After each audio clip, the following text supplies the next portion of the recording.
You're listening to the Worldwide Sports Radio Network. Didn't you coach Burt Reynolds? Yes, I did. Was he any good?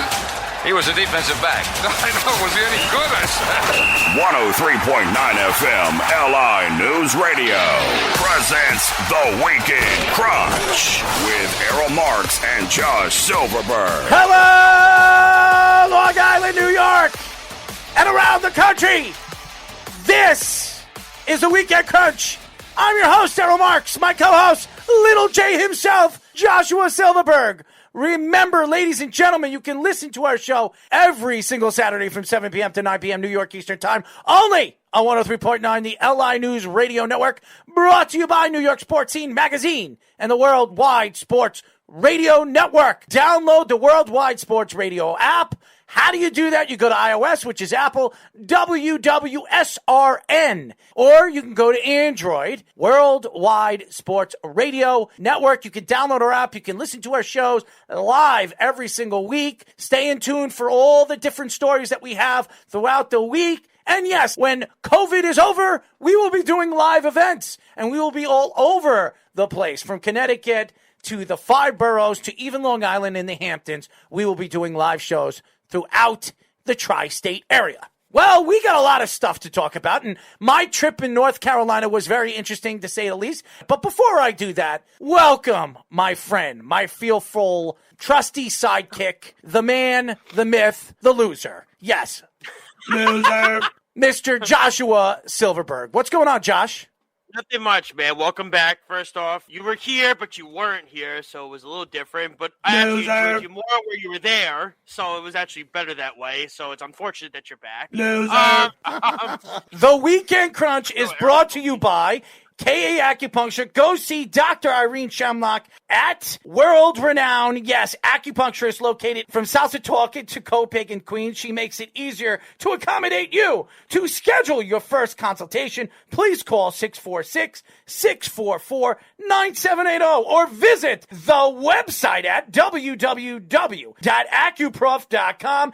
KA Acupuncture, the natural way to better your health. I will say this, North Carolina is very different from Long Island. To buy a house in North Carolina, for a house over there for $285,000 to $300,000, you can get a mansion over there. The community over there was absolutely unbelievable. It was beautiful on a golf course, a world-renowned golf course in Riverside, North Carolina. And the golf course is 18 holes. A lot of the U.S. Open time trials or trials over there on those courses. So it's really, really beautiful. Even right now at this time of year, the grounds and the grass is still fairly green. So I was very impressed. I mean, the last day driving home, everybody told me, everybody tells me that it doesn't snow in North Carolina.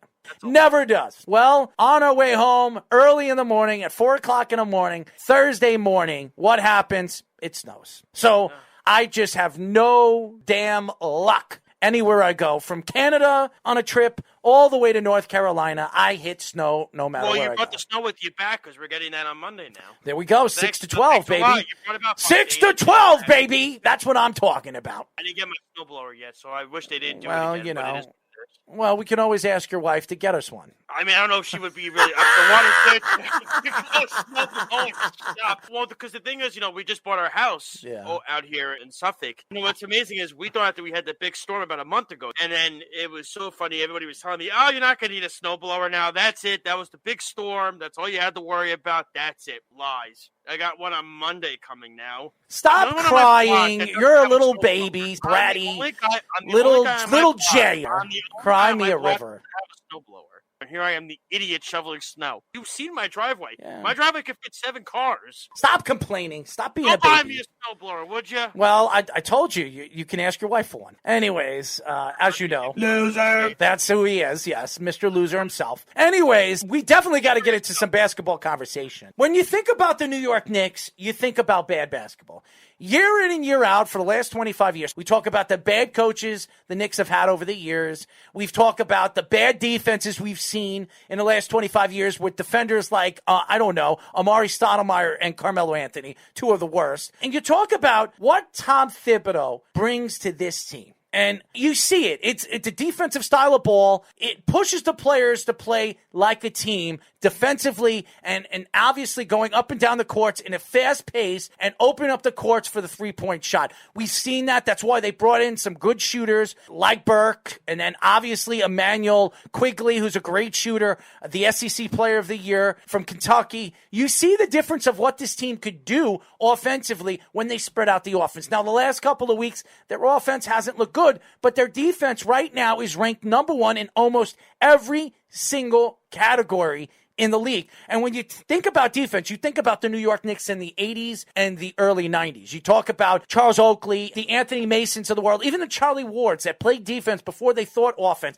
the Pat Riley, the Jeff Van Gundy type of defense. And now you're talking about Tom Thibodeau that's really driving this defense and driving this team to be really a teamwork style of basketball game. And when we think about Kristaps Porzingis, and we were talking about this before we started the show, Josh, and we talk about what the Knicks fans were talking about when a guy like Kristaps Porzingis was traded to the Mavericks and what the Knicks got back for him. And Dennis Smith Jr. has not really panned out well for the New York Knicks. And they got 2 first-round draft picks where I did think that this was going to fall together very well for the New York Knicks because Kristaps Porzingis, as much as I loved him as a player for the Knicks, the guy never shut up, never stayed out of trouble on and off the court, liked to get into bar fights, and the guy couldn't stay healthy. And that was a huge problem for the Knicks because of his family, his brother, who's his agent, and wanted to be a part of the decision-making from the organization from the top up. But you see the difference of what this team is now that KP isn't there. And you're looking at this draft class. This is a very good draft class. A lot of depth in this draft class. And Dallas right now is ranked 10th right now in the Western Conference. So this gives the Knicks an opportunity right now, if the Knicks were to make the playoffs as the 8th or 7th seed, to still get a top-end draft pick, a lottery pick from the Dallas Mavericks. And if the Knicks fall out of the playoffs, the Knicks will have a chance to possibly get 2 lottery picks in a very good, depthful draft in the NBA coming up this year. So I'm very excited with what I've seen with the New York Knicks. I think Knicks fans should be excited because you see this is a team that's very well coached. Even though we haven't seen a lot of Obi Toppin and we haven't seen enough minutes, we knew that when Obi Toppin got hurt, he was going to lose his spot. And the way Julius Randle's playing, RJ Barrett is picking up his game. And I told you fans how good RJ Barrett is going to be in this offense. When he figures things out for a second year, watch how good and the process begins for RJ Barrett in his career. And I'm hearing stories that the Knicks might be interested in bringing Derrick Rose back to the Knicks with Tom Thibodeau. So I think there's a lot of good news for this team. I'm very excited to watch this team moving forward. And this team is not going to be the losing Knicks that we thought of for the last 25 years. So that's something to be excited for moving forward with the Rose regime. He's laying the foundation, right, Tom Thibodeau? The foundation is being laid with this organization. I believe the Emmanuel Quigley pick, wasn't that one of the Dallas first-round picks that they gave the Knicks in the Porzingis trade? No, it was the Lakers for Morris. Yes. The Knicks moved up to 25th to get Emmanuel Quigley. See what I mean? That's amazing. And the word foundation is a very strong word because it's with the New York Knicks. It hasn't been used in a very, very long time. There was a point I heard the other day where when you watch the New York Knicks playing on the West Coast, you would just go to bed. You would say, they're going to lose by 50. It's done. Why am I staying up late for it? Now you're intrigued. At 11:30 at night, they're in the game against the They don't win, but they were in the game against the Utah Jazz. The Portland Trailblazers. The Portland Trailblazers, you have them intrigued. Emmanuel Quigley got into a shooting contest with arguably one of the best players in the league in Damian Lillard. And the reports came out that Damian Lillard has actually been keeping in touch with Emmanuel Quigley and giving him advice on how to be a better player in the league, which is interesting. You brought up the Derrick Rose point. I think Derrick Rose would cost absolutely nothing to get him from Detroit. I think he would be a very good asset. Probably cost like a late second-round pick, I would say, for Rose to get him here to be a veteran guy on this team to help out guys like Quigley. And I think we're tired of seeing Elfrid Payton. Like, Payton is good defensively, but he has absolutely nothing you don't defensively. Like him. We know. I think he's terrible. He's a nice defensive player, but he can't shoot. Yeah, that's what Elfrid Payton is. He's a loser. But again, you're laying. That's Petey's mom? Who's that? But the biggest things, we talk about the players they brought in, bringing in Tom Thibodeau. The things that don't get addressed enough, one is bringing back Mike Woodson to be a defensive prowess coach. The other is Kenny Payne. Because Emmanuel Quigley, that was one of Kenny Payne's guys in college. Kenny Payne was an assistant with John Calipari when Quigley was SEC Player of the Year last year. That's a huge thing to bring in a guy that's a familiar voice. Julius Randle. Is it a coincidence that he's become this all-star caliber player? No, because Kenny Payne worked with. They showed him before the game last night against the Cleveland Cavaliers what Kenny Payne and Julius Randle work on. One of them is Kenny Payne bumps bodies into Julius Randle, so that way Randle gets used to having somebody defend him and being on top of him and able to get the shot off, where somebody is stacked up against him defensively. Whereas Julius Randle once would lose the basketball when somebody would do that to him. At times it still happens, but the point I'm trying to make is this. There's a foundation being put with this organization. And I know you've said they shouldn't make the playoffs because you don't think it would be great because you want that lottery pick. And I get that. I understand. 2 lottery picks. But the thing of it is this. Star players are going to see a foundation being made with this organization, and they're going to want to join it. They see it now, Josh. We were just talking about LaMelo Ball. LaMelo Ball is averaging 11 points a game right now, 5 assists and 5 rebounds. Emmanuel Quickley has almost the same exact numbers, and this was the number 3 pick in the draft. And everybody's saying Emmanuel Quickley was a D-plus pick for the New York Knicks. I look at it like this, too. We talk about getting a point guard, okay? You don't think Damian Lillard sees this? You don't think Giannis, who I thought it was good that he signed back with Milwaukee, but he's seeing the struggles with the Bucks. He felt pressured to sign that contract, is seeing this and saying, man, I wish I was a free agent next year. I could have been a guy that put the piece together to make the New York Knicks a championship contender, possibly. Guys are seeing this. How do you think Anthony Davis got out of New Orleans? Pushed his way out. He saw a foundation when LeBron got to the Lakers, and that's what it is. Oh, he wanted to go to a big-time city. It was either the Knicks or the Lakers. But that's the thing, no. He wanted the Lakers. The Knicks were on that list. But if the Knicks had Thibodeau earlier, I think you would have seen guys like Anthony Davis push his way more to the Knicks than the Lakers. That's Kawhi would have taken an interview with the Knicks. No, he's not going. He was never going to the Knicks. No, I know he wasn't, but what I'm saying is the Knicks could have been in the running. Did you hear the story that was coming out from the Clippers, and where one of the executives were actually reaching out to Kawhi Leonard in the middle of the season with Toronto? The NBA is investigating on it, that there was some kind of negotiations with Kawhi Leonard's team and Kawhi Leonard on going to the Clippers before season's end. Doesn't surprise me. There was a story coming out a couple weeks ago. This is my problem with the NBA in general, is guys are being friends with the other, and they're playing with their friends. Go look at the Nets, go look at the Lakers, go look at the Clippers. It's egregious. Charles Barkley never wanted to play with Michael Jordan. They were best friends. Larry Bird and Magic Johnson were very close, and they loved the competition against each other. They enjoyed it. They thrived against each other with it. They loved the rivalry. Players are trying to take the easy way out, and it's egregious, and it's ridiculous, and I think the NBA players' platform has gotten soft. James Harden, woe is me. There it is. Houston. There's the name. Oh, woe is me. I hate it. I don't like Houston. Oh, I don't know. They just got you John Wall and DeMarcus Cousins, and you're upset about it? You're an idiot. Did you see him? Did you see? Did you see John Wall and Russell Westbrook going at it the other day? Yes, but again, Russell Westbrook is the type of guy that doesn't really want to play with another superstar. He's the guy that says, I want to compete against that superstar, because when he had the superstars, he didn't really translate well with them. Like, Chris Paul was the same way. Certain guys enjoy the competition level. And then there's guys like James Harden and LeBron James. I don't think it's that. I don't think it's that. I do. I think the league's a mess because of it. I think that Russell Westbrook and a guy like John Wall, they're both very competitive players. And yes. Being that they're both playing for opposite teams now, and Bradley Beal can't stand John Wall. Westbrook, they picked the right player. They picked the right Russell Westbrook isn't the same player. John Wall has played better team ball than Russell Westbrook over there with the Wizards. Go look at what John Wall is doing right with the Houston with the Houston Rockets. I know, but you knew this was going to happen with Westbrook, and this is why I didn't want. Remember, we argued this. Who would you rather have, Chris Paul or Russell Westbrook? You took Westbrook, I took Paul, and I said because Paul is more of a team player. Oh, could you Westbrook stop? Westbrook is a me guy. Westbrook's always been a me guy. Yeah, and so and Chris Paul over the years was a me guy too. It's just Chris Paul. He was. Yes, he was. He did with Oklahoma City last year. Are you kidding me? 1 year of Oklahoma basketball, and you're going to give him all the props? What did he do over there with the Sun? Oh, stop!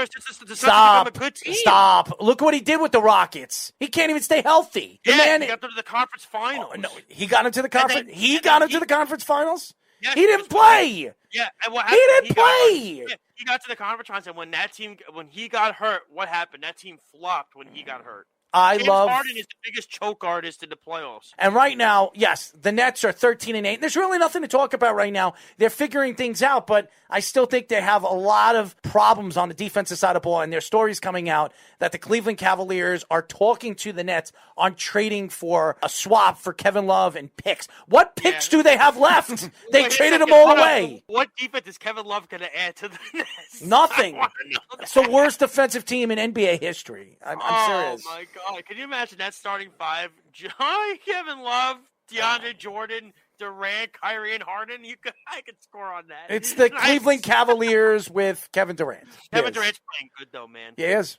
Kevin Durant is a superstar player. He's that right now back to the second best player in the league right now. And Kawhi Leonard, even though I still think Kawhi is the second best player in the league, he hasn't really played at the top of his game all season. With Durant, if the Knicks had Rose and Thibodeau, and if they were playing this competitive ball when he was a free agent, Durant would have signed with the Knicks. First of all, the Knicks didn't give him an offer. If the Knicks, Rose would have given him an offer. Steve Mills is an idiot. If the Knicks gave him an offer, he'd probably be a Knick. I don't care what he says. Steve Mills is a moron. Well, they didn't give him an offer. David Fizdale's got I don't know what's going on with him. Let's not talk about his Puff the Magic Dragon hairdo, okay? I did that. I showed you that. Yeah.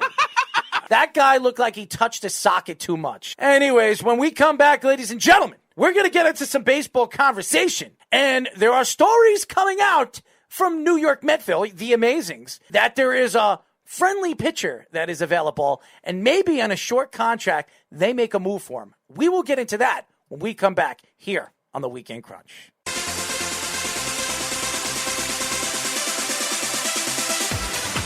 As you guys know, this is the Weekend Crunch. I'm your host, Daryl Marks. My co-host, Little J, Mr. Joshua Silverberg. On the board, as you guys know, the great and only Tidy Whitey man himself, Super Speedy Petey. Remember, you can listen to our show every single weekend on Saturdays from 7 p.m. to 9 p.m. New York Eastern Time, only on 103.9, the LI News Radio Network, brought to you by New York Sports Scene Magazine and the Worldwide Sports Radio Network. Well, I will say this. GameStop, any of you fans that love to go and play video games or buy your video games at GameStop, I don't think they're closing down anytime soon now because they made a load of money this past couple of days. And let's thank all the people from the great Reddit who just like to screw, I guess, the hedge fund owners, and we all know one of them, Uncle Stevie, being over there, and fans opening their mouth and taking shots at Uncle Stevie because he lent money to his partner, and he lost $750 million or something around there, $700 million. I have no idea. But everybody goes into the stock market and argues what's going to happen in the stock market and why these hedge fund people are so rich, because they make guesses or they make decisions when it comes to different stocks and what they should invest in and what should you not invest in, or the puts and the buys or whatever the heck they do on options. Who knows what it is? But a lot of people made a lot of money. People that are not very poor or middle-class people that made millions upon millions of dollars this past week because one stock at $18 went all the way up to $350 a share. So interesting week for the stock market, and at its all-time lows since October this week because of the GameStop wonderful stock. But I will say this, Mr. Portnoy, Mr. Barstool, Mr. Boston Man, Mr. I want to look for great pizza and rate them higher than they should be rated. He needs to learn how to stop attacking people. Nobody cares from New York what Portnoy has to say. Me being one of them. I don't follow his social media. I don't follow anything that he has when it comes to posting things on social media because I don't care what he has to say. It's not sporty. There's nothing about his network on Sirius Sports Radio that I have any acknowledgement to even listen to. I have nothing against him as a man. I think he's a brilliant man that knows how to make money. And his videos, what everybody says about him, I don't watch him. They think he's funny. And he brought social media and podcasting to a different level when it comes to radio. But his radio station stinks. And what he has to say to New Yorkers or New York owners, no New Yorker gives a crap what he has to say. Stay in your own domain. I don't care if you have a headquarters here worth about $15 or $14 million in Manhattan. I don't give a crap. Stay away from the owners of New York sports, because to you don't give a crap as long as you're in the tabloids and you're making money. So that's all I've got to say about Mr. Portnoy, who is a big SOB. But I do want to get into some baseball conversation. And going into the New York Mets and going into free agency, a lot of people said with new ownership and money that the Mets are going to make moves. They're going to open up their pockets. They're going to finally make trades that make sense for this team to grow. And soon to be a championship competitive team, as you heard Uncle Stevie coming out and say that it's a 3 to 5 year span where he believes that this team can win multiple championships. So making the move for Francisco Lindor or Carrasco was a big move for them. And then everybody was talking about Springer, bringing Springer to the team where they missed out on because they didn't want to pay him $150 million for a 5-year, 6-year deal. And you look at trading Steven Matz this week, opening up a spot in their pitching staff, in their rotation for a.k.a. Trevor Bauer, which a lot of people, a lot of Met fans didn't want because Trevor Bauer is a guy that's going to want a significant amount of money. And the Mets right now, of what we've seen and what we've heard, are interested in making an offer for a 2-year contract worth about $50 million. Now, I know, Josh, you're a Met fan, and I know you didn't want Trevor Bauer. But wouldn't you look at this rotation to be even more impressive if you add Trevor Bauer than a guy like Steven Matz? You might want to tell your buddy over there to your right to realize that too, because clearly he has an argument with me till 1 o'clock in the morning about why Steven Matz should have been given another opportunity, which I'm tired of Steven Matz being given opportunities. The guy has been inconsistent and injury prone for the last 4 or 5 years since he's been here. And I live in the area that, look, when I have kids, my kids would go to Ward Melville. And that's where Steven Matz, he put money into that baseball field. So I know how big he is over here where I am. He's going to go play with his buddy Kay over there. He's going to go play with Anthony Kay in Toronto. Listen, the guy was 0-5 last year with an ERA over 6. The last 5 years, he's been inconsistent. He's an injury-prone guy. He's just somebody that can't stay healthy. And the Mets got a couple of players back for him. Look, they got more pitching depth. I mean, what did you want them to do? I mean, they got the guy Lucchesi. Hey, Lucchesi! Yeah. Saw you on the corner the other day, huh? Saw him the other day. That was my Italian. Very horrible great. At it. Well, it was horrible. I know you're going to play a samba in a second. But loser. There you go. See, there it is, right on cue. They got him from San Diego. And look, in regards to Bauer, people have to stop with the Steve Cohen nonsense really quick with the whole Twitter thing. Okay, he deleted his Twitter. I love it. Like, my brother is texting me, this is so consequential for the New York Mets. I said, what way is this consequential for the New York Mets? This has nothing to do with the Mets. Oh, I thought the culture was going to be changed here and we wouldn't have these problems. Somebody was attacking him. What did you want him to do? Stand around and do nothing? Look, I'll tell you right now. I got into a Twitter feud with Michael Kay this week. Michael Kay and I went What back a great argument that probably was. Let me tell you something. Michael Kay, he argued with me. What do you think? I was just going to stand around and all of Michael Kay's army of little trolls that watch his show from 3 to 7 because they don't have full-time jobs decided to go after me. And I defended myself at Little J, baby. Which way. So I don't care. You know why Steve Cohen deleted his Twitter? Somebody in his inner circle probably told him, said, look, Steve, this is not worth your time. Okay, there's going to be a billion people that go after you from Portnoy. Meanwhile, he's got this guy, KFC Barstool, that is defending Cohen, who works for Portnoy. So it's like, to the point of this does not affect the New York Mets. Because I'll tell you this right now. If the New York Mets sign Trevor Bauer, I bet you this story goes away in 2 or 3 days. Like, it's so funny. Like, the Jared Porter stuff happened, right, a week ago. And now we're talking about Trevor Bauer possibly going to the Mets.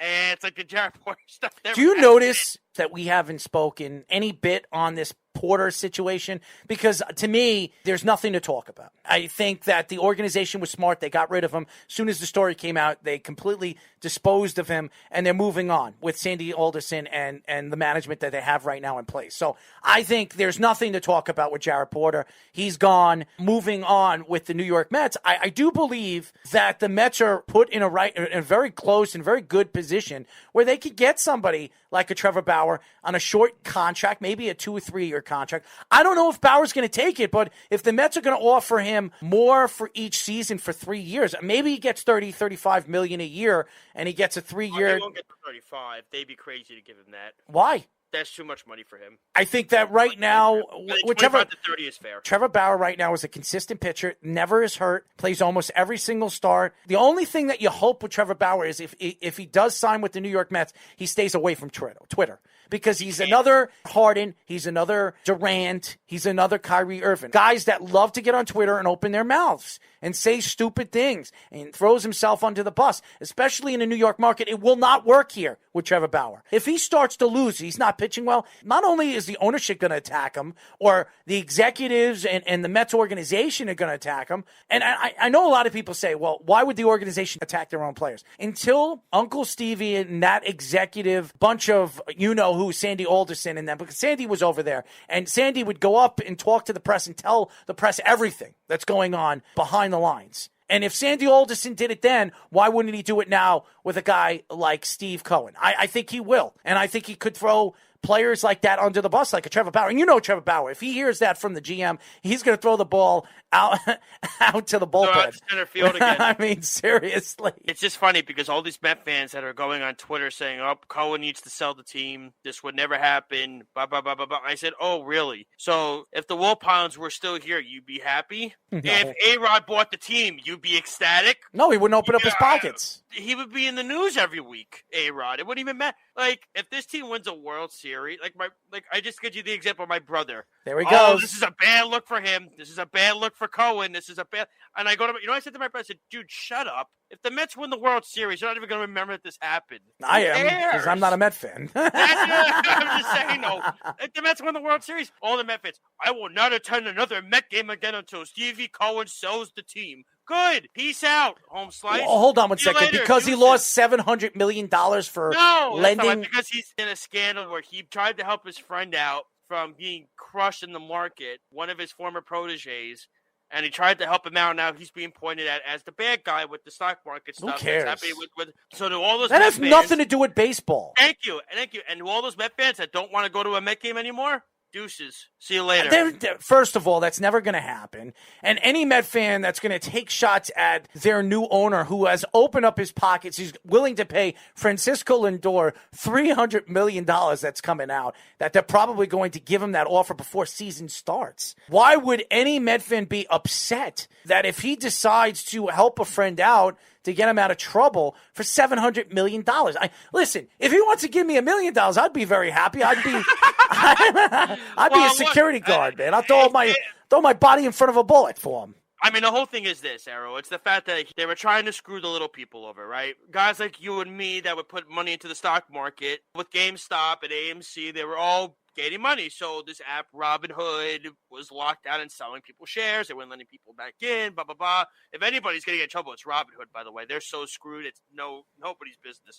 That sucks. I have my accounts on Robinhood. You better get that money up, pal. But I tell you this, he was trying to help a friend out. And look, is it shady? 100%.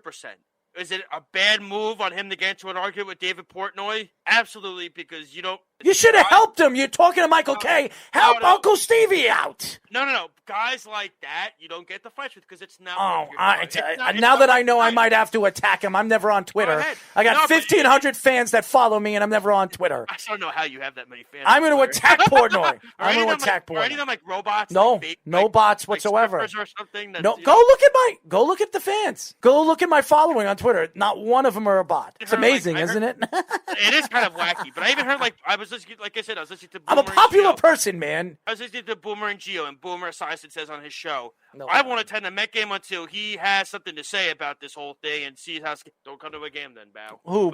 Boomer said that? Yep. Good for him. And you know what I said? I said, you know what? If the Mets win the World Series, I don't want to hear a word. And 5 years from now, you're going to hear that Boomer Esiason made about $500 million on that friggin' deal.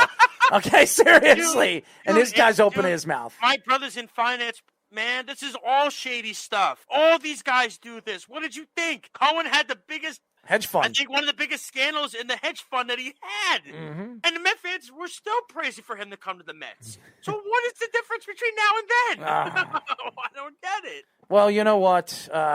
We've seen it all. This past year and a half has been a horror, not only in the stock market, but in the world. And now we have hedge fund people making and losing billions and billions of dollars, and people that are middle-class people making millions and millions of dollars. So figure that one out. Bro, the money that he lost in this thing that he gave to his friend, that's the money he gives to a barista at Starbucks. He probably buys a lifestyle of burritos with that, you know? God. You know? Really Yes. quick, I hope they don't attack his wife on Twitter asking why. Leave him Twitter. alone. I hope they don't. Leave the man alone.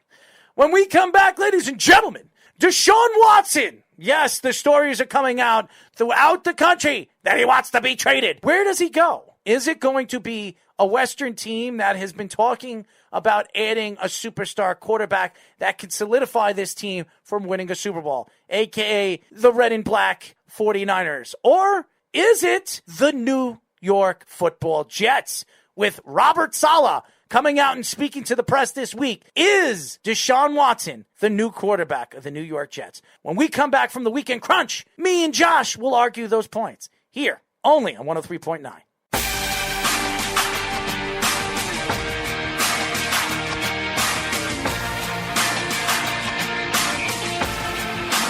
As you guys know, this is the Weekend Crunch. Little Eminem, Speedy Petey, Ricky. Yes, we are live every single Saturday from 7 p.m. to 9 p.m. New York Eastern Time. Remember, guys, our show, if the Islander games are not on Saturday, we are live at 7 p.m. to 9 p.m. New York Eastern Time. If the Islander game is live on Saturdays, we are live after the game, usually between 10 and 10:30. So shout out to the New York Islanders. They are playing some decent hockey right now. They are ranked in their division 7th, and the Rangers 8th, the last team in the division, which we kind of expected that's where the Rangers were going to be. No, I didn't. Yeah. First off, it's actually the Sabres are 5th, the Devils are 6th, the Islanders are 7th, Yeah. the Rangers are 8th. That tells me one thing: New York hockey sucks. Well, that's why we're not going to be talking much hockey today about New York hockey, because there's really nothing to talk about. Well, but Lafreniere scored his first goal. no, congratulations to him, and hopefully he scores a couple more, or he'll be a bust. But You're an idiot for saying that. And you know you are. I will say this. North Carolina, on Sunday, it was football week, and everybody was talking about the AFC and NFC title game. I was DJing at my friend's house, and there were people over. Yes, we were standing 6 feet, COVID-19 style, but they were drinking, and I was offered a couple of drinks. I don't drink. I drink once a year. I get drunk once a year, but I wanted to hang out with my friends. I haven't seen them in a long time. I got wasted. I threw up 3 or 4 times, and I was watching that terrible NFC title game with the Green Bay Packers and the Tampa Bay Buccaneers. It made me sick. And it made me even more sick. I was throwing up even more after the game. And I get phone calls from the Beeve telling me, I told you Brady was going to go to the Super Bowl. He's the greatest. He's the GOAT. Then I'm listening to my friend Eric Martini. I told you Tommy was going to get you there. And you know who didn't call you? You didn't. Thank God you didn't, because I didn't want to hear you either. Well, I agreed with you. I really had nothing to say about it. And by the way, Tom Brady wasn't the reason why they made it to the Super Bowls. It was their defense, JPP, Barrett, and the running game of Leonard Fournette and Jones. They were unbelievable. Devin White, man. Mm-hmm. Absolutely. But that's not what we're going to talk about. We're going to talk about the New York Football Jets. And I know this whole Deshaun Watson thing becomes the Wheel of Fortune for the New York Jets. And I was watching Wheel of Fortune the other day, and I was like, oh, this is something to talk about on the show. Maybe if we spin a wheel, maybe we'll make the deal. And right now, the Jets, if the Jets are one of the teams that are going to be interested in Deshaun Watson, which he is on their list, I don't want to hear about Adam Schefter or any of these guys coming out and saying, Mel Kiper saying that he doesn't want to even be a Jet, which I think is a crock of you-know-what. I do believe that Deshaun Watson is interested in the Jets as well as the Jets would be interested in Deshaun. Now, the Jets have the most to offer a team like the Texans. Why would the Texans trade with Miami after they gave up their 3rd pick in this year's draft for Laramie Tunsil, which was an absolute robbery, okay? I would not make a trade in no possible way with the Miami Dolphins, because you do not want to give them a star quarterback after they just completely ripped you off a year before that. But if the Jets don't make an offer, they're going to look really, really bad to the fan. Because right now, to get an opportunity to get a franchise quarterback at the age of 25 in the prime of his career, just sign an extension for 4 more years till 2025. It's an affordable contract for the next 3 years, and they have so much money. They have so much promise if they added Deshaun Watson to this team with a rookie coach and a rookie offensive coordinator. I think the Jets would be moving up very, very quickly on a lot of people's Super Bowl contending polls. Oh, yes. I don't know about that. Why? In the AFC East right now, are you really going to bet on the Buffalo Bills after what you saw them to play in an AFC title game? Coaches first, though. That has nothing to do with anything because we've seen Jets coaches come in, a.k.a. Rex Ryan, a.k.a. Todd Bowles, besides Adam Gase, that have had winning records their first season coming to the Jets. Why couldn't Robert Saleh, with our star quarterback, who was the number 1 in yards, with who was he throwing to this year? That's right, nobody. One of the best quarterbacks in the NFL in Deshaun Watson, top 5, top 3 quarterback right now in the league, and add him to that roster, this team is a completely different team, Josh. First off, he has to agree to the trade first. We've heard different points. Some people say he wants to go to the Jets. Other people have come out and said he doesn't want to go to the Jets. It's media just saying that. I know it is. It's what they do best, right? They just annoy the They crap goo out of best. fans. They don't do best. They goo bests. Portnoy, you idiot! No, my but I tell you this, look, if he goes to the Jets, depending on what they do, I'd be all for it, of course, depending on how much they have to give up. I can't jump. Look, there's a guy named Patrick Mahomes that is still there. And What does that mean? That I think a dynasty is being built in Kansas City. There is stories coming out that Aaron Rodgers might be on the trade block too, a.k.a. our great and powerful morning host says, and Ryan Hickey said it. He came out and said that it would be the smartest thing for the Green Bay Packers to move on from Aaron Rodgers. No, because then instantly, first off, Jordan Love coming out of reports have said that he's nowhere near ready to be the starting quarterback for the Packers. Wow. So why would you trade the MVP of the league when you trade him and you instantly go from being a first-place team into the NFC Championship, by the way, back-to-back years, to obviously being a last-place team? Why would the Packers do that? They're not stupid. Hold on 1 second. We have to go back in time now. You just said they're not stupid. Aaron Jones, stupid. Defense, stupid. Offensive line, stupid. Aaron Rodgers not running in for a touchdown twice, stupid. Matt LaFleur, stupid. Why is Aaron Jones stupid? What did he he do? do? Is what he didn't do. What he dropped. I want to make millions of dollars playing for a championship competitive team, and he completely choked. He choked. What do you mean? He dropped the ball 3 times. Are you kidding me? You're talking about those 2 middle of the field ones where he got blasted. Oh, stop. You're a star running back, and you want a lot of money. Oh, by the way, you turned down the Green Bay Packers after they offered you $4 million a year, and then you played like that in the NFC title game? Give me a break. He'll still get paid. Not from them. Not from them, but he's going to get paid. I will say this. They Hopefully not the Jets either. I would love Aaron Jones. I don't want him. Mike Pettin actually was let go. Thank God. Aaron Rodgers, he'll be back.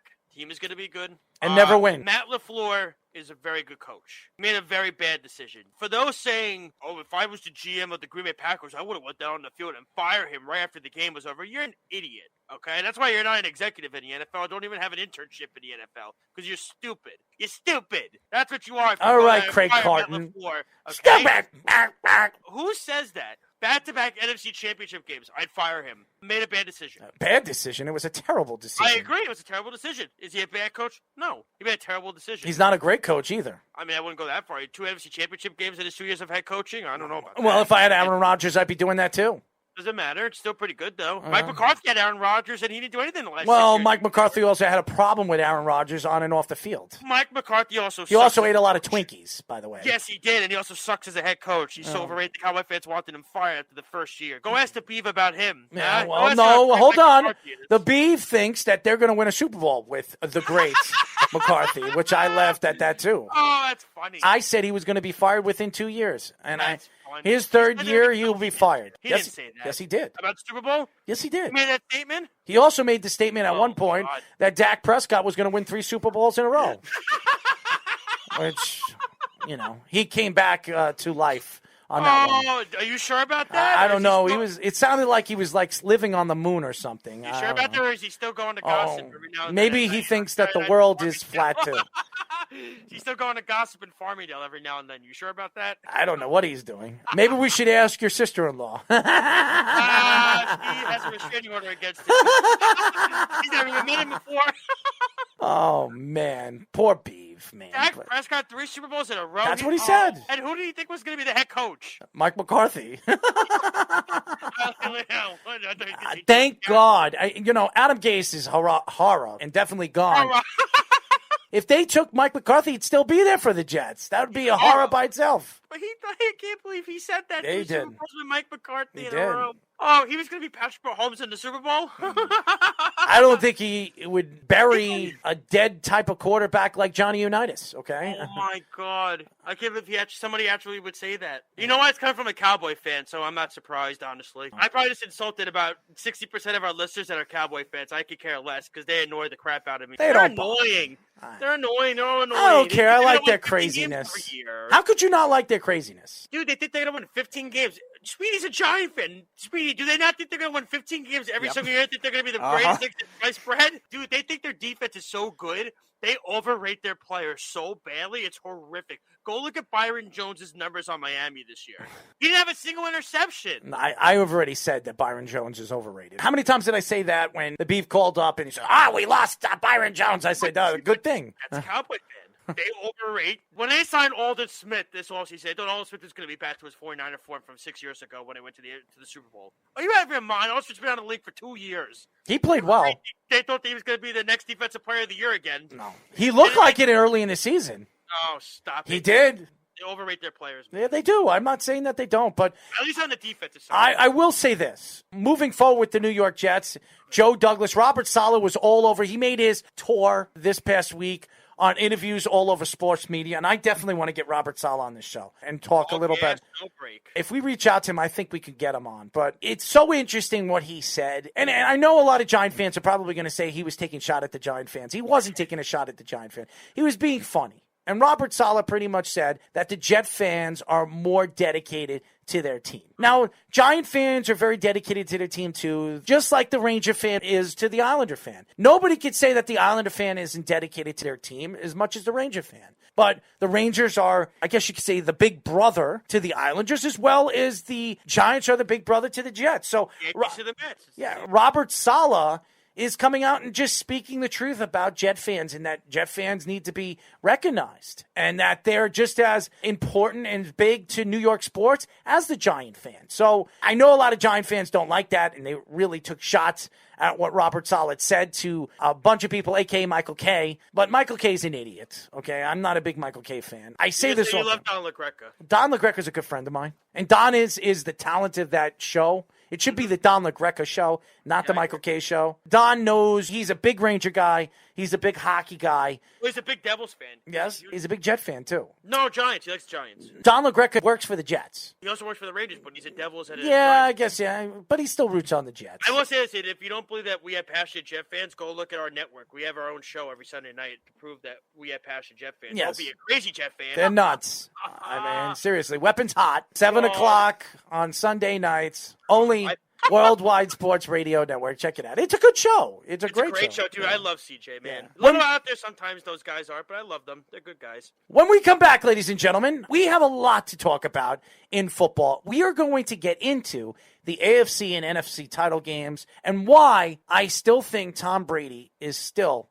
overrated. When we come back, I will explain why I still think that, only on the Weekend Crunch.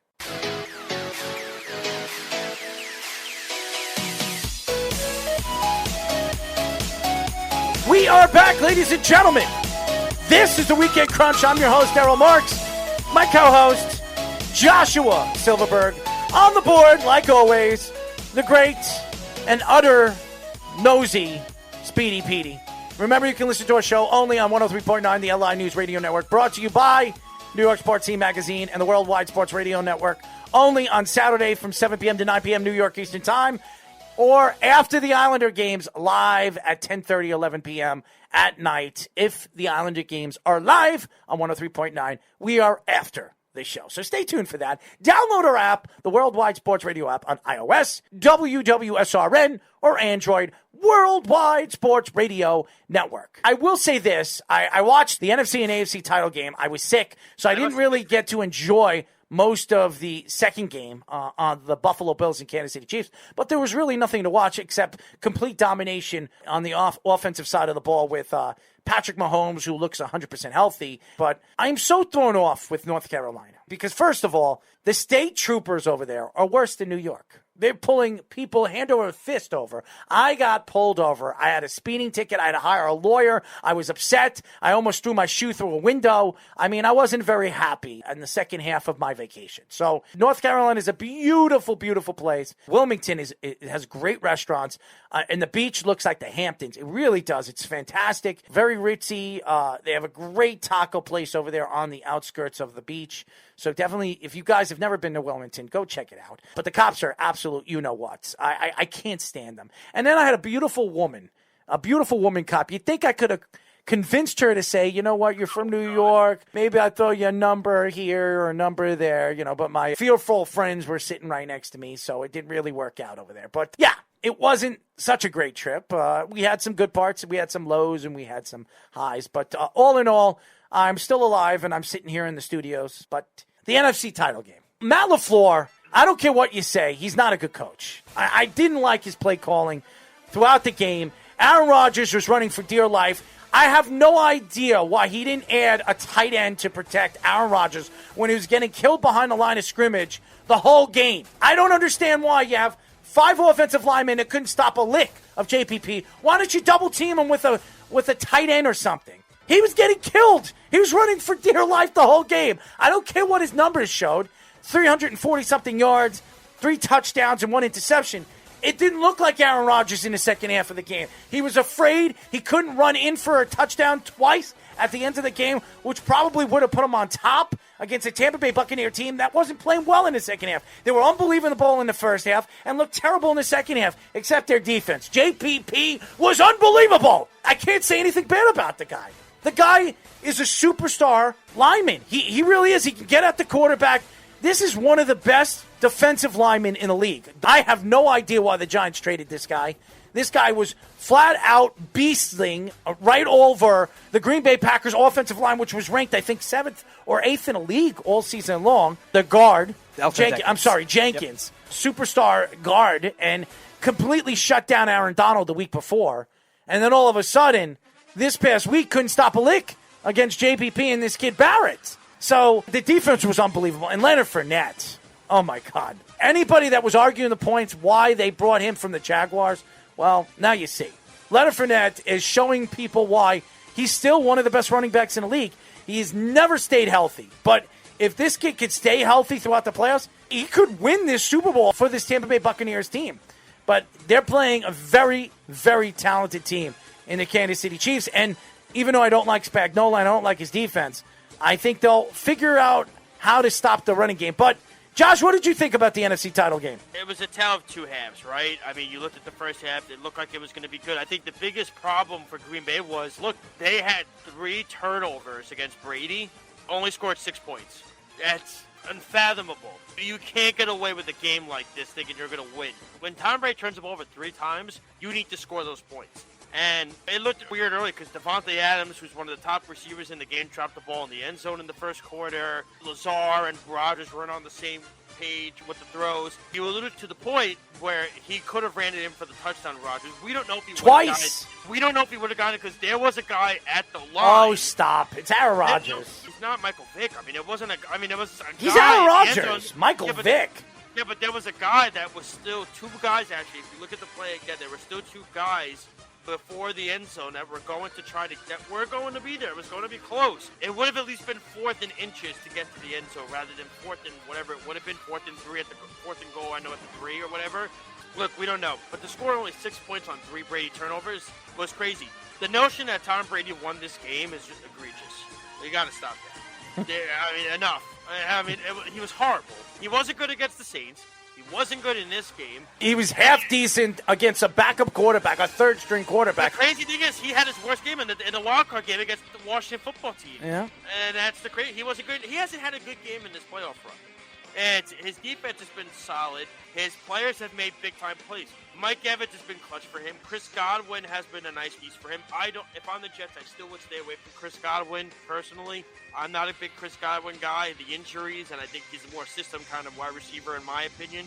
But to me, the Buccaneers, the defense, Shaq Barrett was awesome. JPP was really good. Their corners were solid against the wide receivers. This was a big opportunity for Green Bay. They choked. Aaron Rodgers choked. That's really the tale of two tapes. Aaron Rodgers was the best quarterback going into this game, the better quarterback, and he had a chance to win his second Super Bowl, and he would have been favored. It doesn't matter. It didn't matter Kansas City or Buffalo. He would have been favored, and he choked. I blame Matt LaFleur. I think that has a lot to do with coaching and his play calling in the fourth quarter. It made no sense. And I said it. I thought it made sense why he kicked the field goal. Because they had enough time if their defense actually held up and stopped a team that they should have stopped. This is not a good offense all season long. I don't care what he had. Tom Brady had 48 touchdowns. This was not a good offense throughout the season. They played well against bad teams. Man. You blame LaFleur. I'm going to go the other route. I'm going to blame Rodgers. He was so inaccurate. He should know. I don't know about inaccurate. He was. Go look at his numbers. And, by the way, when you know that your offensive line is somewhat struggling a little bit, that doesn't mean, hey, let me hold on to the football for 7 or 8 seconds like you normally do. That means you have to. So hold on. So let's look at his numbers. 33 for 48. Oh, that's terrible. 346 yards, 3 touchdowns, and 1 interception. That's bad? You going to say that's bad? I didn't say it was bad. That's not bad. Let me tell you something. 3 turnovers, 6 points. You can't just put it all on the floor. Was he a part of it? Sure. There's equal blame with the guy that's supposed to be the Hall of Fame quarterback. Here's what I'm going to say. Aaron Jones played terrible. He was horrendous. 6 carries for 27 yards. Jamal Williams, 7 for 23. And A.J. Dillon, 3 for 17. You're not going to get it done with that offense. You're not. I like Williams and A.J. Dillon. Yeah. I like Dillon a lot, by the way. I actually like both of them more than Jones. Look, this was the first game you could actually state they missed David Bakhtiari. And they were good. But don't forget, Aaron Donald was hurt also last week. You put the blame on the floor, Aaron Rodgers has to get the blame too. It goes hand in hand with 2 of them. I will put the blame on Josh Allen. Josh Allen, at the end of the game, what poor sportsmanship. He really... That was horrible. And doing what he did, it just shows you how immature the kid is still. He's a superstar quarterback. He looks like he's going to be a great player to watch for many, many years to come, but... Overrated. He's definitely not overrated. I think so. He played a better team. He played a better quarterback. I think he's and a better offensive coordinator, a.k.a. coach, in Andy Reid. It's just a better all-around team. Kansas City was built to win a championship. I think Buffalo is a few pieces away from being a championship competitive team.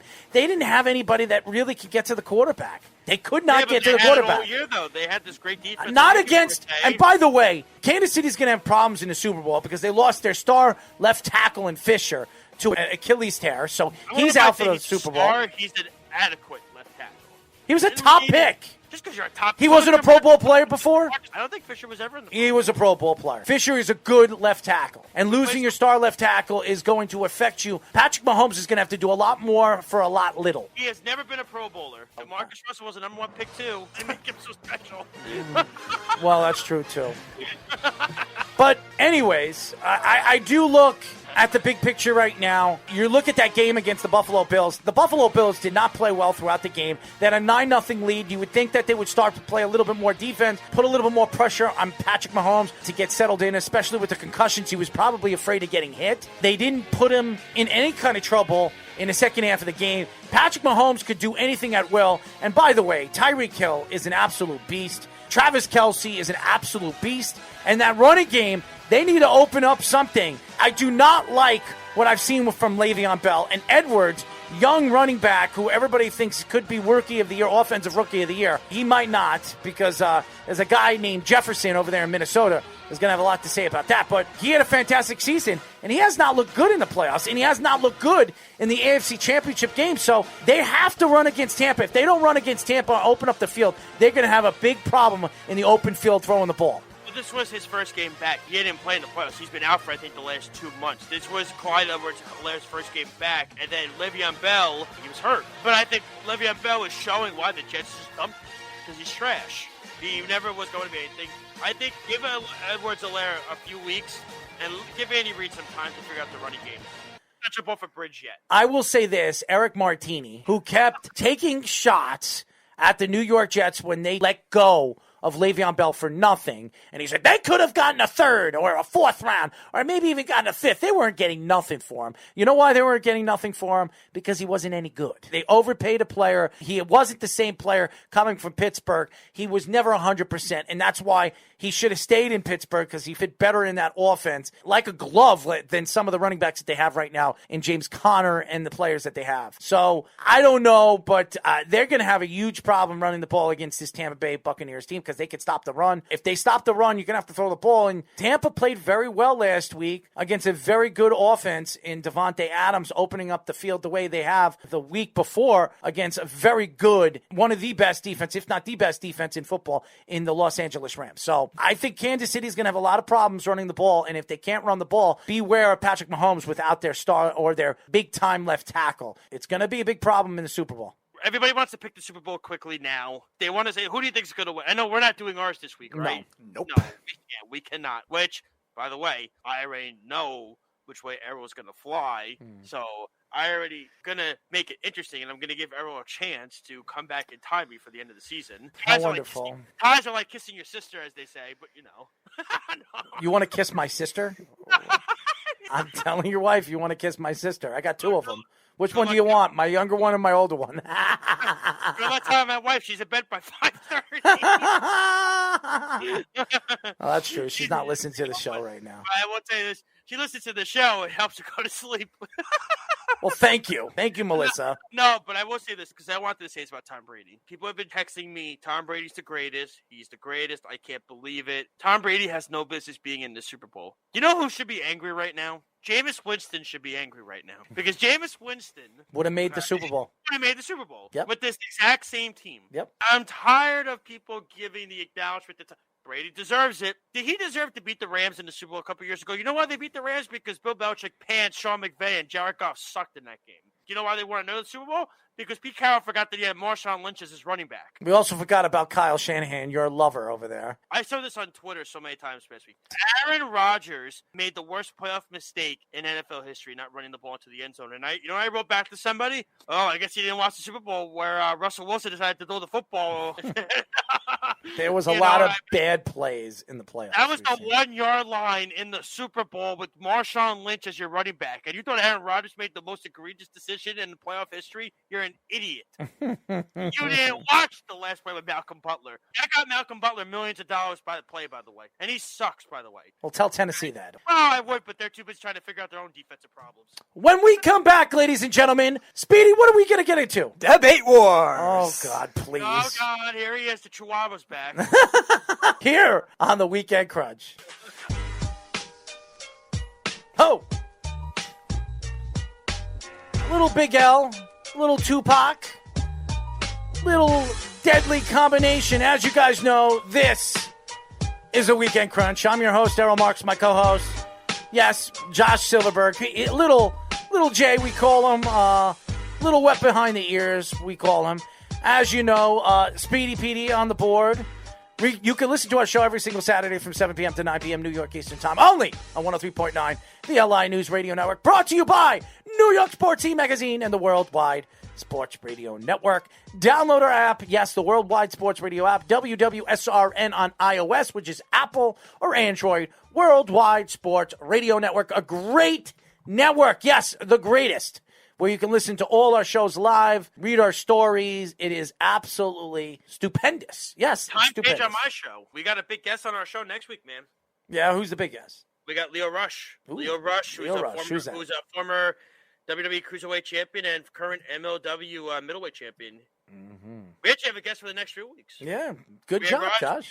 Yeah, we have Raj Jerry, WrestlingInc.com owner, and then we have Shane Taylor, former Ring of Honor television champion, the next 3 weeks. And then we move March the 2nd, Tuesday nights from 8 to 10 p.m. Alex was so excited he couldn't help himself. He had to tweet it out. Dirty underwear? Did he have dirty underwear? I didn't ask him. He was at work when he tweeted it out. He couldn't help himself. He was so excited. The Weekend Crunch is brought to you by KA Acupuncture. Go see Dr. Irene Shamlock, the world-renowned acupuncturist located in South Setauket, Toccopic, and Queens. She makes it easier to accommodate you. To schedule your first consultation, please call 646-644-9780 or visit the website at www.acuprof.com. KA Acupuncture, the natural way to better your health. How are her prices? Are they good? Are they Great, man. Great. I'm telling you, man, she works wonders on my neck, my shoulder, and my back. She is awesome. Does it hurt getting all No, that? you won't even feel it. Honestly, How do you not feel it, though? you're not looking at it. If you're not looking at it, you don't feel it. You're not looking at it, but you still feel it. Stop being a baby. You're like a little child, okay? Cry me a river, all right? I'm just asking you a question. It is a bunch of needles going in your back. You're not even going to feel it. You're not even going to see it. She's I'm going to just tell you to asking. relax. I mean, Relax look. your nerves, man. Are Relax. these legitimate questions to ask somebody if I've never done it before? I have no idea. Experience. God, you're no help. Yeah, he's no help. He never is. He's on my team anyways. He's on I know Team he is. Errol. He's useless. He's Yeah, he's on useless. Team Arrow because you'll kick his ass. That's why he's on Team Arrow. All right, we do this every single week, Speedy. Debate war. The Chihuahua's out. All right, we start this week with a dual question. So, of the teams with the longest playoff droughts in their respective sports, the football is not very long, so we're not going to do that one. But which of those teams has a better chance to break that record first? The Mariners I kind of excluded because they're kind of rebuilding right now. So we go to the Sacramento Kings in the NBA or the Buffalo Sabres in the NHL. All those teams are rebuilding, Speedy. The Mariners are much further behind the other two. I mean, yes, but the Buffalo Sabres, you don't realize that they've been much behind for a while now. Oh, God. I guess I'll go with the Sacramento Kings, but Stop I have stealing no it. I have no faith in any of them. Honestly, if you really wanted me to give a guess, I would say it would be the Seattle Mariners, but the problem is baseball's harder. So I'll go with the Sacramento Kings because basketball, it's a little easier to get the 8th seed, and you know, you'll see teams sub 500 teams that get into the playoffs. So I'll go the Sacramento Kings. Oh, it's definitely the Sacramento Kings. De'Aaron Fox, one of the best point guards in the league, fastest, just got a big contract. I like what this team is doing. They're building around youth, and hopefully they can bring in a free agent, a big-time superstar that'll come and play with De'Aaron Fox. And first of all, you don't know what they're capable of doing. They have a good owner over there, and I think they're capable of doing it. They have the better chance out of all the teams that you mentioned, Speedy. So I'm going to go with Sacramento. Better safety in his time, Adrian Wilson or Eric Weddle? I like Eric Weddle. To me, Eric Weddle was a really good player. He was an all-around good player to me. Clutch tackler as well. The career numbers are very close. So, but I'm going to go with Eric. I'll lean towards Eric Weddle on this one. I was a fan of his when I was, I think Eric Weddle is the only Hall of Fame out of the two. Eric Weddle, You're right about that, too. everywhere he's gone, he made the defense better, the secondary better. Strong safety. He can play free safety. He played both safety positions, and he did it very, very well. And every time he stepped on the field, especially when he went to Baltimore, it was a different defense, a completely different defense. So Eric Weddle, definitely. Better player in his time, Andrew Jones or Alfonso Soriano?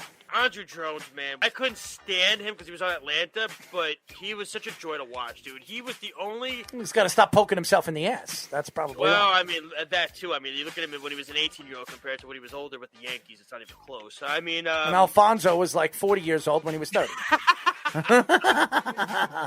Andrew Jones was the only guy that you knew when the ball was hit there. He would also catch it with one hand easily, by the way. He was the guy that first started that whole trend.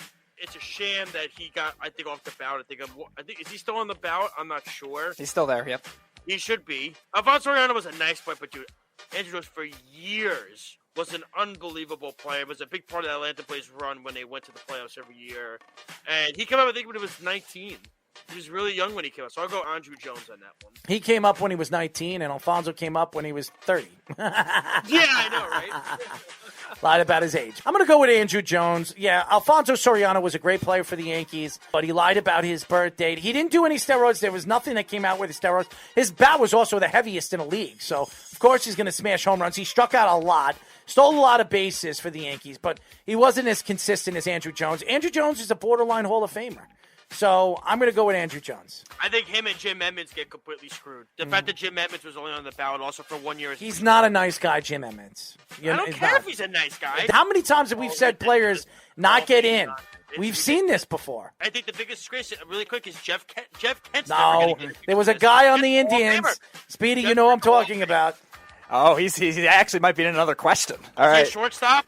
No, I know what he's talking about. Outfielder. You know what? I might have to put him in another question now that he said it. All right, we'll go to the NBA, though. Better three-point shooter, Kyle Korver or Jason Terry? I'll give the answer to Jason Terry because he was more clutch. Korver, when he would shoot, it was almost automatic, but Kyle Korver was like a Steve Novak. You can find those guys a dime a dozen. Jason Terry was a clutch player in the play, and especially in the finals against the Miami Heat. He was a huge part of them winning that when he was the sixth man off the bench. So I'm going to give it to the Jet.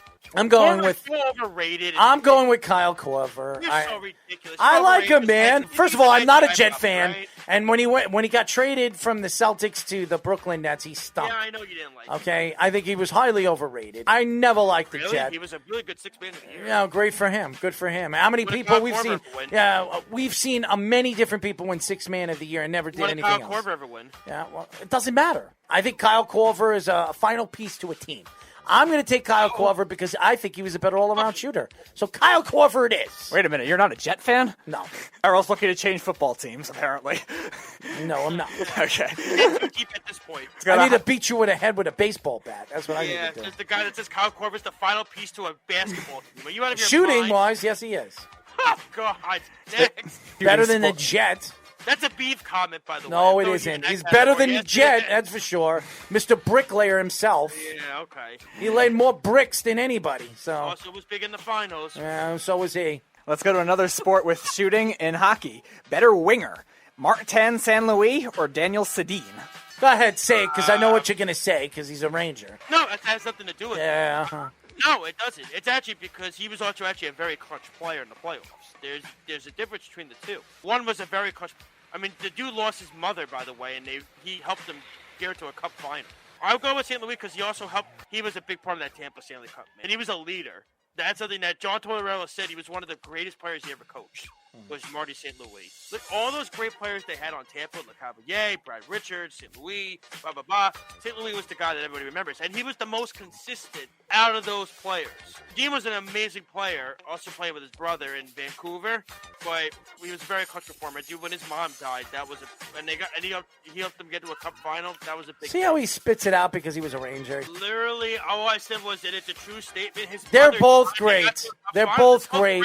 They are both great. I said I wouldn't pick from either or. I think Sundin never won a championship. So if you want to say that, Martin St. Louis won a championship with the Lightning but never won again. He went to the Rangers. He was smaller than Sundin, so it's been a little bit more impressive for what he did. I think as he long was as undrafted too. Was he undrafted Yes. also? I would go with Martin St. Louis just because of the fact of his size and his ability with his size to be as good as he was, a.k.a. Theo Fleury. So I'm going to go with Martin St. Louis because of his size. Let's go to the Indian that Errol was hinting at. Better player, Luis Gonzalez or Albert Bell?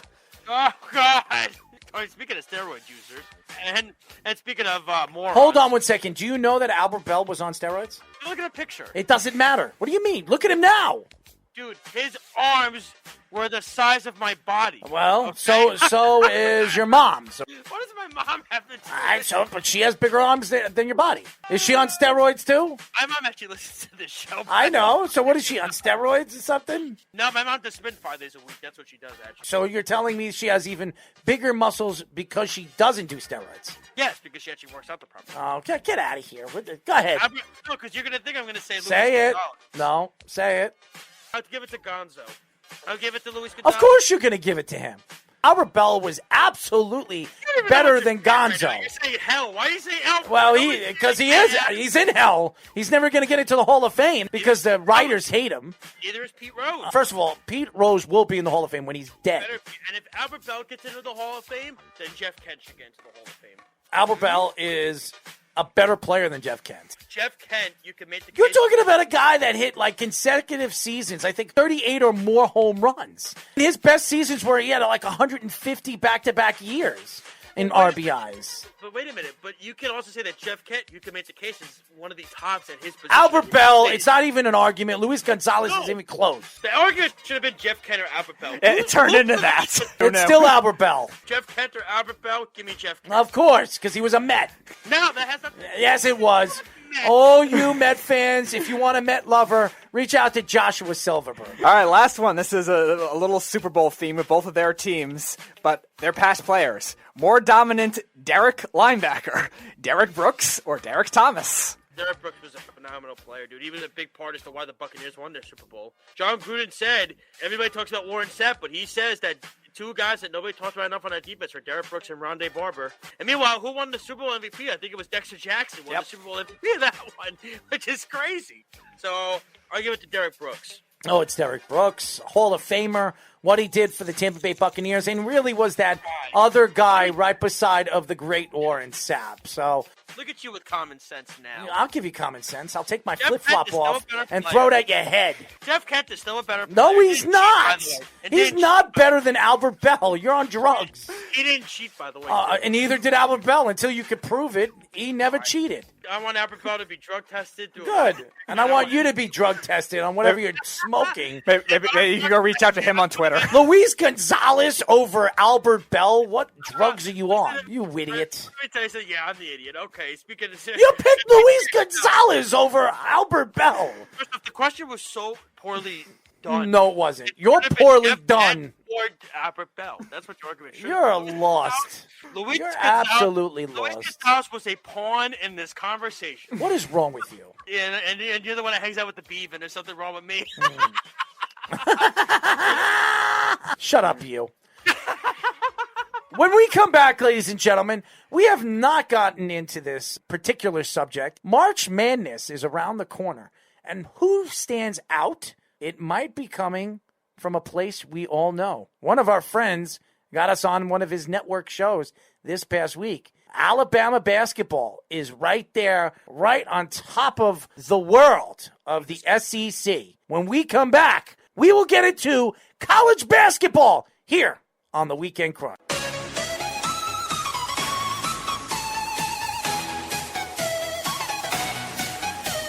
Dance music. I'm about to dance on this studio desk. I don't know.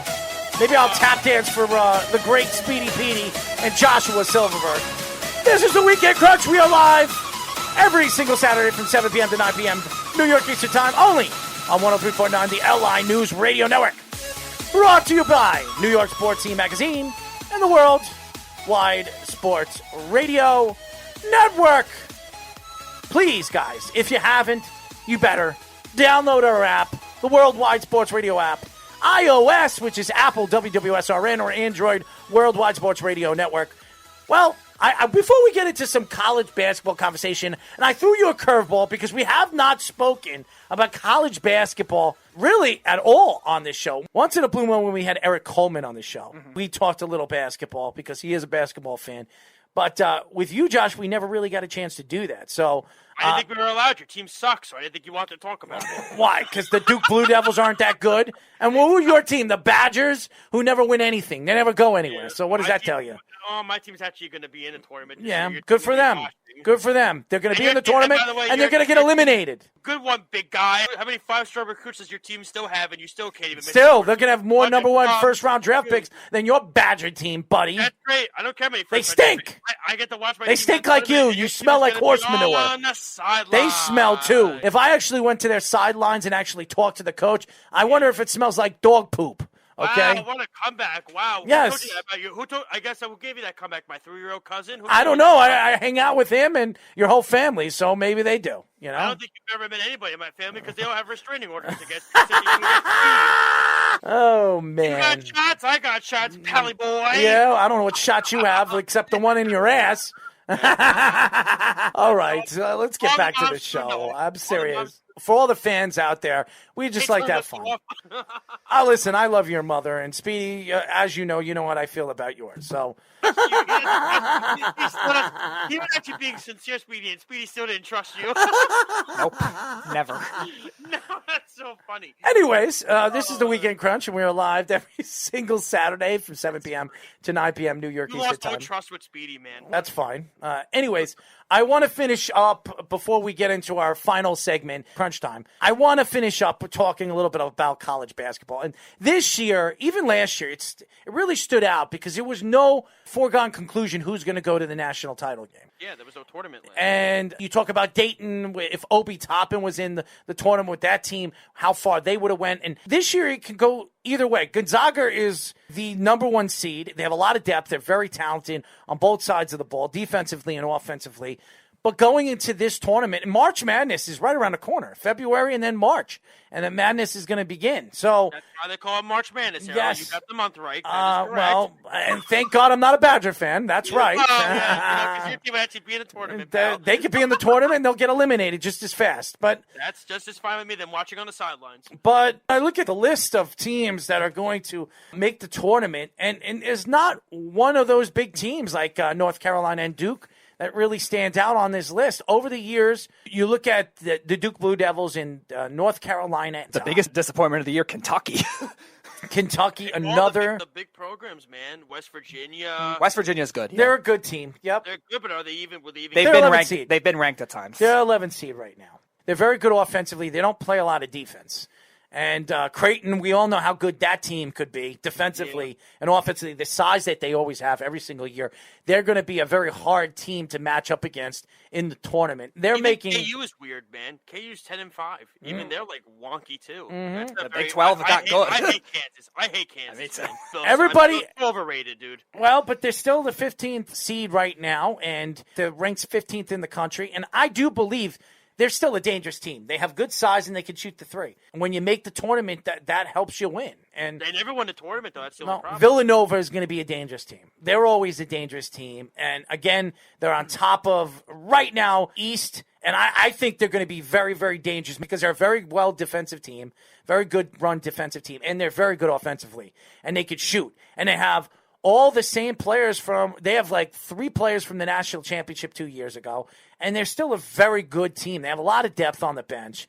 And they're very well coached. Well, So, one team you left out too is Michigan State. Like Speedy said, and you said too, Errol, you're talking Kentucky, Duke, North Carolina, Michigan State. These are teams that we are all used to seeing, getting ready for to pick in our brackets. And it's weird to see these non-big programs in it. The last couple of years, you see like St. Louis is in it. Illinois seems to be getting back kind of to where it once Minnesota. was. It's nice to see Minnesota. But I might even say it's because I'm a Wisconsin fan. Yeah. No. I'm saying the conference. The Big Ten Conference, they got Michigan, Iowa, Wisconsin, Ohio State, Illinois. And they have still good teams, too, in there, too. Exactly. Purdue and Minnesota and teams like that. They're all still good, too. I forgot Minnesota's also in here as well ranked. Whose son coaches that team still? Rick Pitino's. Pitino's son. oh, the pit. It's crazy. They have, I think, 6 or 7 teams that are ranked. And you're used to hearing Michigan State is always that team everybody picks every year. Well, because of their coach. of Izzo. You see all the top teams, they have top coaches. And Texas finally put it together, huh? They are, and they're playing- It only took them 8 years. well, 8 years, and maybe it'll win them a national title. That's all it takes is one. Shaka Smart was the highest paid coach in the country. He's a when they got great him from- coach. He's a done a great coach. tremendous job with Texas this year. Well, look, it took him how long to figure it out? He was over in which school? It was VCU. Who's the other like the mid-major school that's always seems like Wichita State. Thank you. I couldn't think of the name. I don't see them here. Mike either. Francesa. No, they haven't. They've been okay, but they haven't been as God, good this year. Yes, Mr. Francesa's team. He loves Wichita. But But it's nice to I see did the 3 old years schools ago. back. I didn't see the old schools back. Houston, the schools from like the 80s, to see them back in here. You get a little flavor of that, which is nice to see. I mean, even the Big 12. I mean, look. You look. I'm telling you, beware of Alabama. They're I know a really you good like team. Alabama. They're a very Alabama good team. and Missouri, both good, both in the SEC. Not surprises. Alabama was supposed to be good, but Missouri's been a surprise. Who's the team you would pick right now to win the whole thing? Villanova. Villanova was my pick last year, and there's outside of losing Sadiq Bey, they didn't really lose much. And combined with that, the tournament experience, I think that ends up making a What about difference. you, Errol? I got Villanova, too. I think Villanova? they're a very good defensive team. They're always preach defense, and they play very good team ball. And that's what the coach really pushes and the pride. And they've won 2 national titles in 5-6 years. Yeah, I don't know if I would. It's Villanova. I'm taking the team that's done it. I would not see. I think they'd be in it, but I would not take them. They are prone to the random upsets, which is why I picked on them a lot in the past. I would take right now Michigan. They are nice, though, Michigan. I love it. You know why? Because they have a head coach who's played in this tournament many times. He is a second-year coach. And Villanova won 2 national titles in 5 years. Does Seton Hall make it? They should. They should. They've gotten some good wins. The problem is they've had some bad collapses, though, at the end of games, especially recently. I only picked Michigan because of what they've done. And you could arguably say that the Big Ten has been the best conference this year, and they've dominated that conference.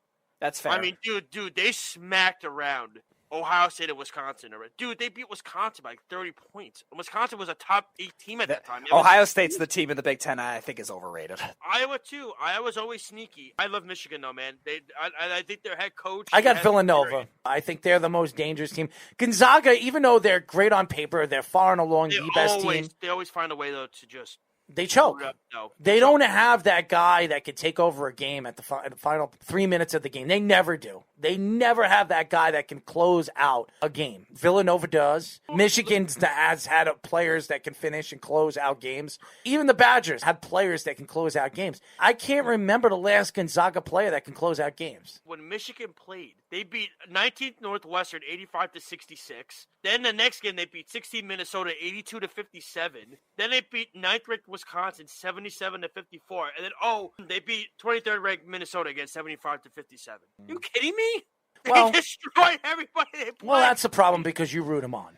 How is that a problem? I mean, it's the problem. I don't even like Michigan. You know what it is that when you think of a guy with half the hair I have and half the brains that I don't have. I thought you were going to say half the brains you do have. Because I don't need brains to really outsmart you. That's for damn sure. So I think watching college basketball this year is going to be very, very interesting. How they're going to rank these teams and where they're going to fall in the bracket.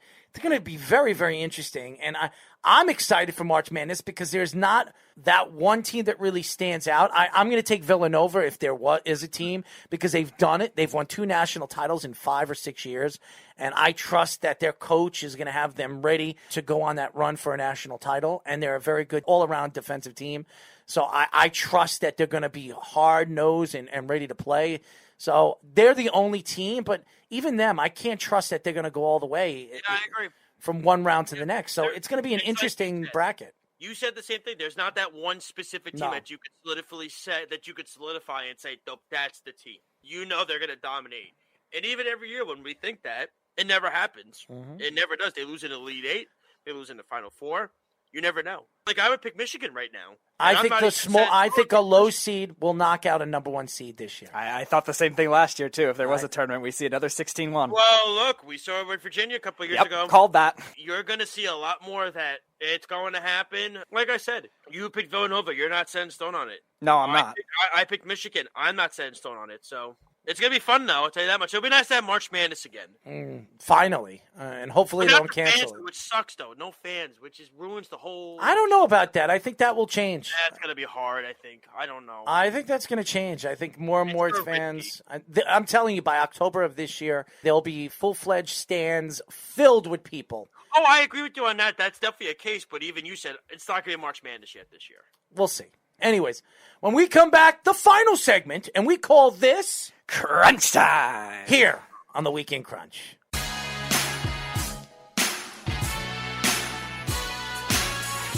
We are back. Yes, the Weekend Crunch. I'm your host, Errol Marks, the number 1 competitor, the number 1 champion. Nobody could beat me. And yes, Joshua Silverberg, my partner in crime, the guy that always loses and always thinks he's right, but that's all right. As you know, we are live every single Saturday from 7 p.m. to 9 p.m. New York Eastern Time, only on 103.9, the LI News Radio Network, brought to you by New York Sports Scene Magazine and the Worldwide Sports Radio Network. The Weekend Crunch is brought to you by KA Acupuncture. Go see Dr. Irene Shumlock, a world-renowned acupuncturist located in South Setauket, Tocopec, and Queens. She makes it easier to accommodate you. To schedule your first consultation, please call 646-644-9780 or visit the website at www.acuprof.com. KA Acupuncture, the natural way to better your health. How did you like that one? You do it in a very soft, subtle way. You make me intrigued. But by the way, really quick, before we get to our next thing, there was a coach that passed away. Oh, yeah. John Chaney passed away at 89. So we were talking about basketball. Coach Chaney, baby. Yeah, man. He was Temple was a great coach. Everybody is remembering him. 17 tournament appearances, 5 Elite Eights in 24 seasons. That's incredible. Wow. Yeah. Donnie Boy Chaney. At Temple. I always called him Johnny Boy Chaney. And to me, he always looked mad on the side. Yes, he did. He did. He always looked mad on the... Had the same look. Yeah, he always looked upset when he was on the sidelines. He really did. It was actually really, really funny when you watched him. Like, he just looked upset. And I loved watching him and his teams play basketball. A team that never got over the hump to win a national title, but was very, very close a couple of times. So, John Chaney, may he rest in peace. Give our love to him and his family. So, it's crazy. But anyways, we call this segment every single week Crunch Time. It's time for Crunch Time. Read the time. Got to see the pitch. All right, we start this week in the NHL. Buy or sell. Alexis Lafreniere, after his first goal came in overtime a couple days ago, will get his first assist of his NHL career in one of the Rangers' next 2 games against the Pittsburgh Penguins. I don't care about assist me. I want goals. I don't want assist. I'll sell it because I think it's a big weight off his shoulders when you get that first goal. And he's come close the last few games. And he's had some unfortunate luck. I'll sell the assist thing. I actually think he's going to end up scoring more goals than he does assists. So I'll sell that. I'm going to sell that to... I don't know what Alexis Lafreniere is his first year as a rookie. And we'll see. He scored his first goal the other day.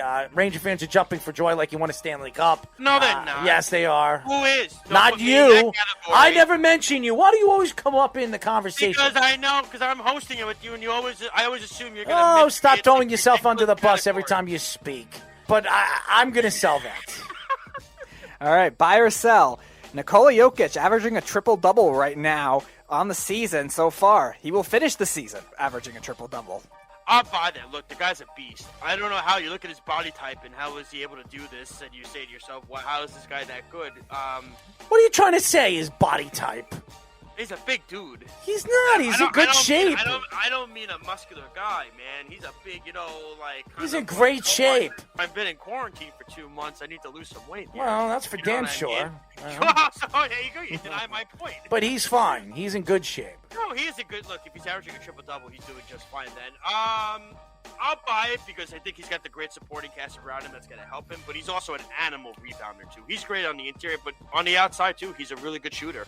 Best big man in the NBA. Agreed. No question. I don't care. Joel Embiid, anybody you name, none of them come close. His all-around game is as good as anybody's. He plays defense. He's a triple-double phenomenon. I'm buying that, and I'm never going to sell that. So Jokic is going to have close to a triple-double every single game. All right. Buy or sell. There will be a surprise. Trevor Bauer will not sign with the Angels or the Mets. You're going to want to buy that because you don't like Trevor Bauer.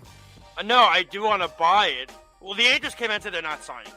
The Mets are the only team to give him an offer. The only other team that he's waiting for is the Dodgers. I don't know where the Dodgers are getting this money from. They're going to borrow it from Speedy. Yeah, I guess. That won't be enough. That won't be enough, I don't think. Oh, God. He's got to go to his Amazon rainforest. There won't be enough there either.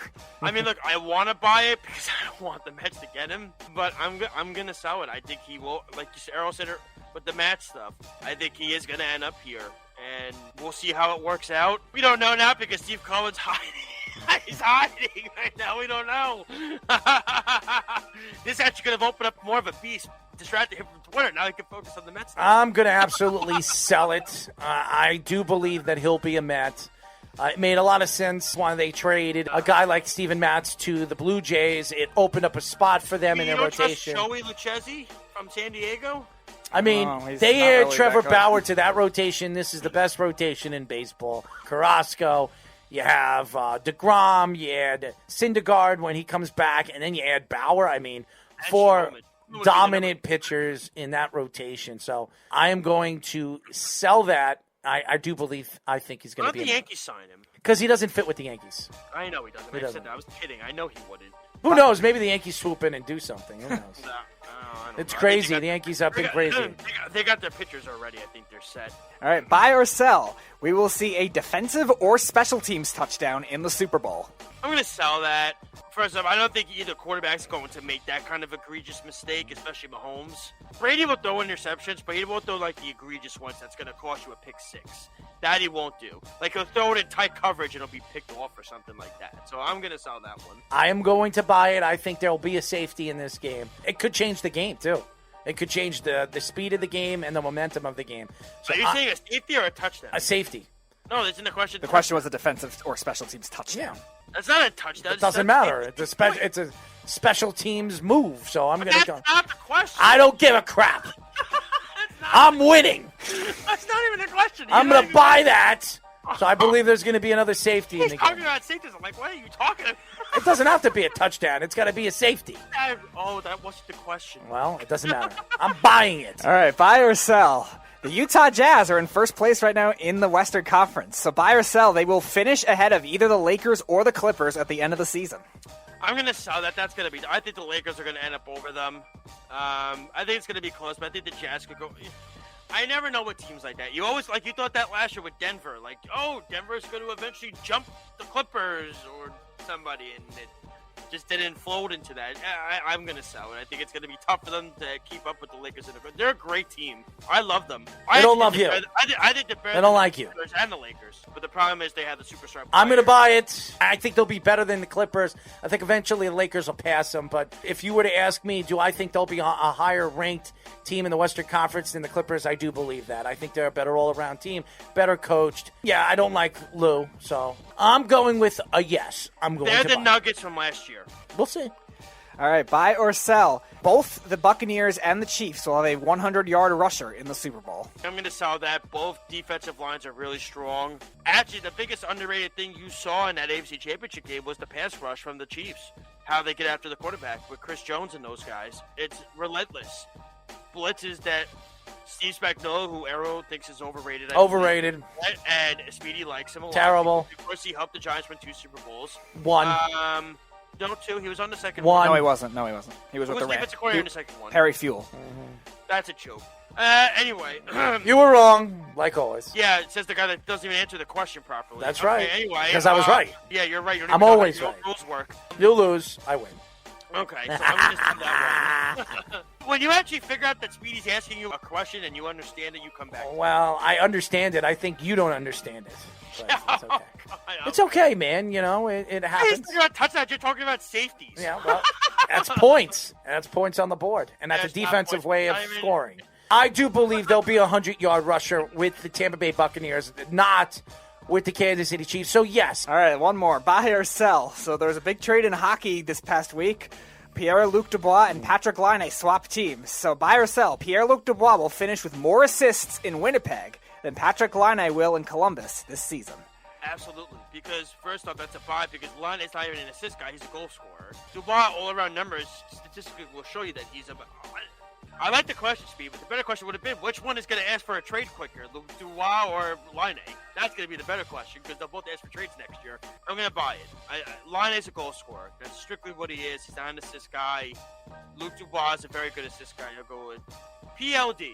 I'll buy it, too.